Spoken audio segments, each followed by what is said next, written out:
최근 들어 북한이 아주 경기를 일으키는 북한 정권의 종말. 그게 기술적으로 가능해지고 있는 시대라는 것이죠. 그렇기 때문에 참 안타까운 것이 이제 뭐 김정은 위원장이 우린 절대 비핵화는 없다라고 얘기하고 있지만 핵을 움켜쥐고 가는 그 미래가 과연 계속 안전할 것인지 그 생각도 어떻게 보면 조금 되고 있다 이런 생각.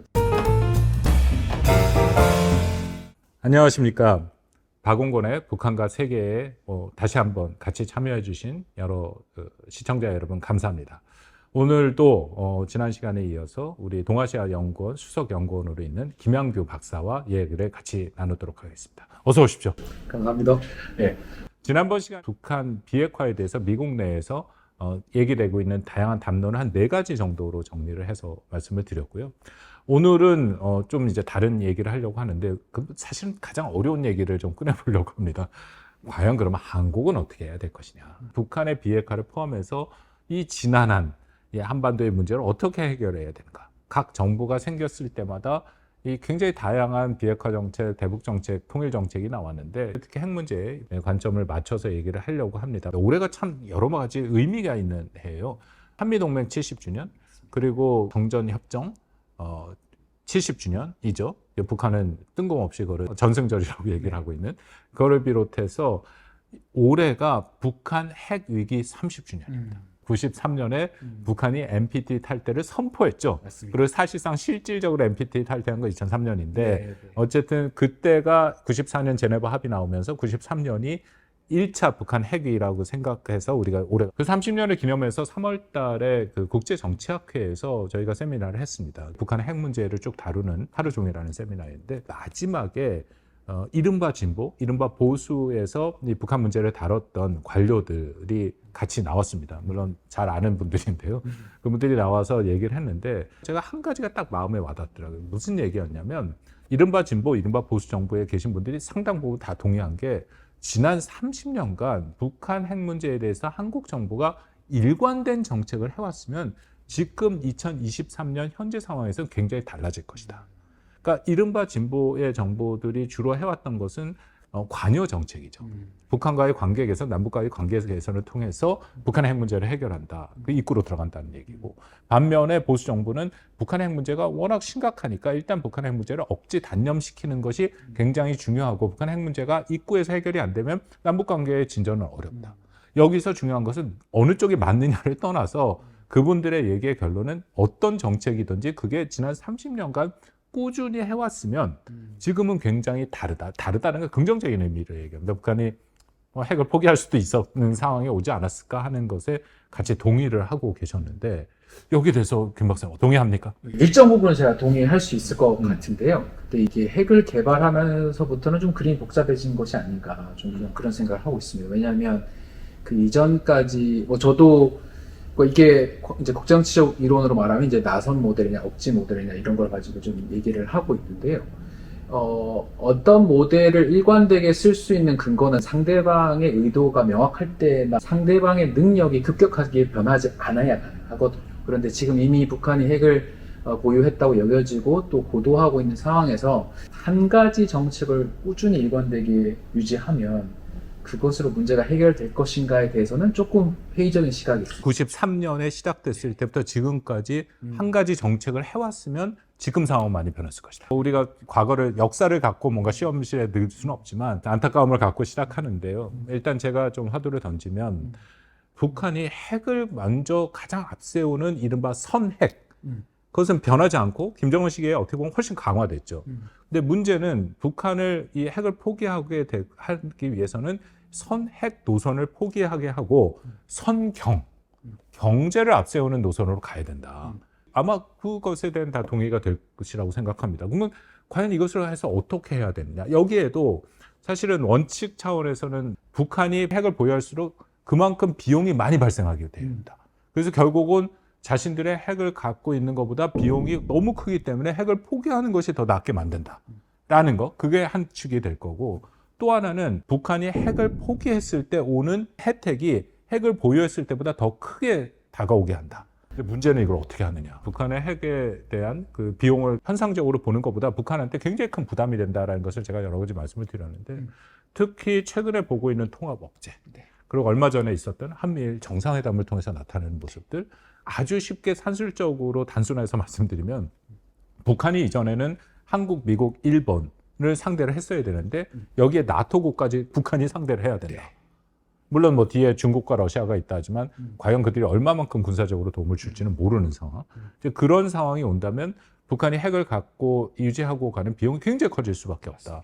근데 그것이 북한으로 하여금 큰 부담이 될 수 있다라고 생각이 되거든요. 말씀해 주신 것처럼 그 양적인 면에서 그런 부담이 커지는 것과 함께 질적으로도 굉장히 큰 변화가 있습니다. 미국이 지금 가져가려고 하는 통합억지, 뭐 기존에 가지고 있는 미국의 모든 역량, 모든 군사적인 스펙트럼, 그리고 동맹국, 자국의 모든 역량을 다 통합해서 억지를 하겠다고 하는 것인데, 거기 핵심에는 미국이 발전하고 있는 정밀성과 투명성 혁명이 있습니다. 그건 뭐냐면 북한이 가지고 있는 핵 자산들의 위치를 24시간 추적할 수 있다. 그리고 그 24시간 추적한 자산들을 언제든지 맘만 먹으면 아주 정교하게 때릴 수 있다. 지금 미국이 수행하고 있는 전쟁의 수행 방식을 보면 그 테러 집단의 리더들은 헬파이어 미사일을 칼날로 바꿔서 닌자 미사일을 쏴서 그 리더만 정확하게 죽이는 방식을 지금 혜택하고 있기 때문에 최근 들어 계속 미국 정부가 강조하고 있죠. 북한이 아주 경기를 일으키는 북한 정권이 정말 기술적으로 가능해지고 있는 시대라는 것이죠. 그렇기 때문에 참 안타까운 것이 이제 뭐 김정은 위원장이 작년에 그 핵무력 정책법에서 얘기하면서도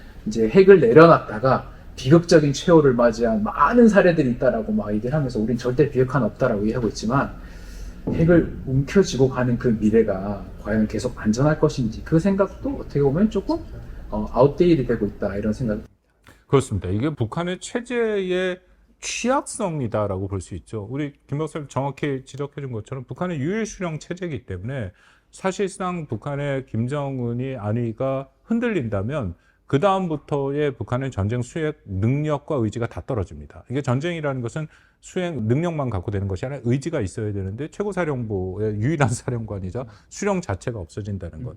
이게 9월달 작년 9월 최고인민회의 통과된 법령화를 보니까 모든 핵 통제권과 사용권은 국무위원장인 김정은에게 있다라고 딱 명백히 얘기를 하고 있고, 그 다음에 자신들이 말하고 있는 핵의 5대 사용 조건 중에 북한의 지도부에 대한 핵 공격이 임박하거나 의사가 있을 경우에는 북한의 핵전쟁을 시작할 수 있다.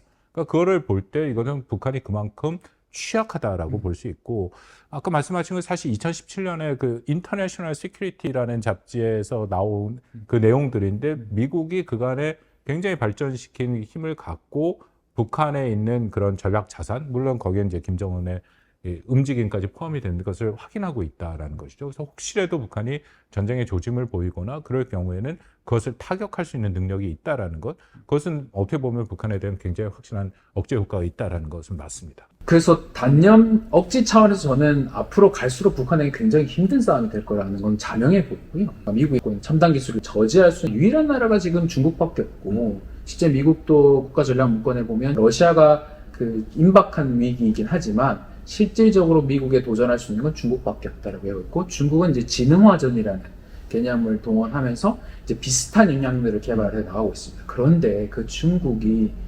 북한에게 지금 미국이 한국에게 대해서는 워싱턴 선언에 같은 형태의 보호나 확장 억지를 제공할 것인지에 대해서는 의문의 여지가 있기 때문에 제가 볼 때 억지 싸움에서는 윤석열 정부가 지금 많이 노력을 하고 있지만 사실 뭐 너무 과한 노력이 아닐까 싶을 정도로 앞으로 거의 게임은 좀 기울어 하고 있다는 생각이 들고 있고요. 단념 측면에서도 지난번에 말씀해 주신 것처럼 지금 대북 제재라고 하는 것에 몇 가지 뭐 취약성이라고 생각했던 거, 지금 사이버 마니를 이제 탈취한 형태 그런 문제들이 있어서 뭐 작년 어느 보고서를 보니까 북한이 쏘고 있는 미사일 도반의 3분의 1의 펀딩이 거기서 나온다. 이미 그 문제도 너무 여러 번 얘기가 되고 지금 여러 형태의 정부의 대책 마련 또 뭐 이런 태스크포스가 생기고 또 협력체가 생기고 있기 때문에 제가 볼 때 단념도 지금 물론 러시아와 중국이 뭐 유엔 안보리에서 북한의 편을 들어주고 있어서 조금 어려운 국면이 있긴 하지만 장기적으로 북한이 얼마나 이 게임에서도 유리한지에 대해서도 역시 회의적인 측면이 있습니다. 그렇습니다. 그러면 좀 더 어려운 문제로 한번 넘어가도록 하겠습니다. 그러면 우리가 억지 단념은 그래도 작동하고 가능성이 있다 얘기하는데, 그러면 북한한테 혜택을 줄 수 있는 것, 그들이 선액을 포기하고 선경을 만들 수 있는 방법, 거기에 대해서는 어떻게 생각하죠? 그러니까 이게 정말 어려운 그림인데요. 그러니까 사실 이제 토마스 쉘링이라는 학자가 억지라는 개념을 굉장히 정교화시킨 분이신데 그분이 얘기한 억지라고 하는 것은 상대방이 내가 원하지 않는 도발을 했을 때 처벌할 수 있는 능력이 있어야 한다. 이게 당연히 가장 중요한 전제이고 있고 그런데 그 억지 게임도 예를 들면 손들어 움직이면서 쏜다 했을 때 움직이지 않으면 쏘지 않아요. 내가 가지고 있는 엄청난 공격 능력을 네가 움직이지 않으면 안 쏠게 라고 하는 그 약속도 같이 줘야 되거든요. 그게 동시에 작동했을 때 억지는 작동한다라고 하는데 지금 억지를 강화하는 것만 계속 얘기를 하다 보니 그 강화된 타격 능력으로 예를 들면 그 북한이 단추를 누르지도 않았는데 김정은을 사살하려고 하면 거기에 대한 사실 보장이 없지 않습니까? 그럼 북한 입장에서는 굉장히 불안할 수밖에 없는 거죠. 그걸 개념적인 거를 좀 제가 일반적으로 풀어서 말씀드리면 이런 거죠. 북한이 느끼고 있는 이른바 뭐 안보 딜레마가 있을 수 있다라는 겁니다. 그렇다면 그걸 어떻게 완화시켜주거나 북한을 안보적으로 보장해 줄 수 있는 어떤 조약. 뭐 그전에는 북한의 그 마지막은 결국 미국과 북한 간의 수교라고 얘기를 했고 그 수교만 갖고 되는 것은 아니고 사실 그러려면 한미동맹이 해체되는 수준까지 가야 되고 거기에 북한이 여전히 핵을 보유하고 있어야 그들이 느끼고 있는 안보 딜레마가 어느 정도 통제가 된다라고 얘기를 하는데 그 외에는 별로 방법이 보이지 않거든요.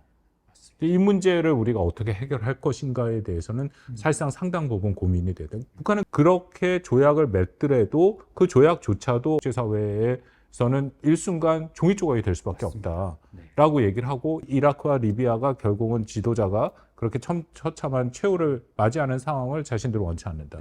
근데 이건 또 별개의 문제게 이것은 어떤 국가의 안보가 아니라 정권의 안보잖아요. 그렇다고 우리가 북한의 정권의 안보를 보장해 줄 수 있는 것은 의지도 그렇고 사실상 방법이 없지 않습니까? 뭐 예를 그러면 김정은에 반대하는 세력이 나면 우리가 군대를 보내서 지켜줄 그 윤리적으로도 실질적으로 불가능하다. 그러니까 우리가 그런 부분을 어떻게 해야 될지에 대한 좀 깊이 있는 고민이 필요치 않을까. 근데 그거보다는 조금 더 뭐 가능성이 있는 것은 북한의 경제 발전에 대한 얘기. 물론 이건 복잡한 문제이긴 합니다만 북한의 경제를 도울 수 있고 또 북한이 핵을 포기했을 때 이 경제적으로 성공해 나갈 수 있는 그런 길들을 우리가 만들어주는 이제 그런 부분들의 노력은 사실상 지난 기간 꽤 해왔는데 중요한 것은 앞으로도 그걸 조금 더 정교하고 발전시킬 필요는 있다. 맞습니다. 어떻게 생각하십니까? 네, 저는 완전히 동의하고요. 어떻게 보면 이게 그 신뢰가 구축이 되어야만 가능한 결국 이야기라는 생각이 들고 그렇기 때문에 저희 동아시아연구원에서 발전을 같이 얘기해줘야 된다고 하는 것도 우리가 너가 한반도에서 도발하지 않았을 때 절대 우리는 정권을 무너뜨릴 생각이 없다라고 하는 것을 보장해주는 또 그걸 약속해주는 하나의 징표로서 북한이 생존할 수 있는 미래의 길을 우리가 진정성 있게 함께 고민하고 있다라고 하는 것을 같이 얘기해 주는 게 필요하다는 생각이 들어서 그게 굉장히 어렵습니다. 이게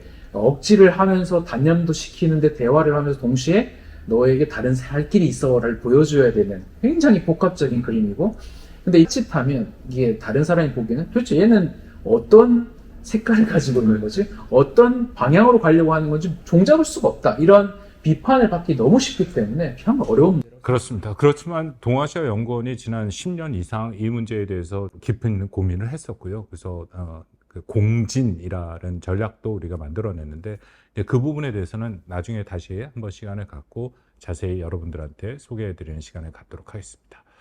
오늘 시간에는 과연 한국이 어떤 정책을 갖고 북한의 핵 문제를 해결해야 될까?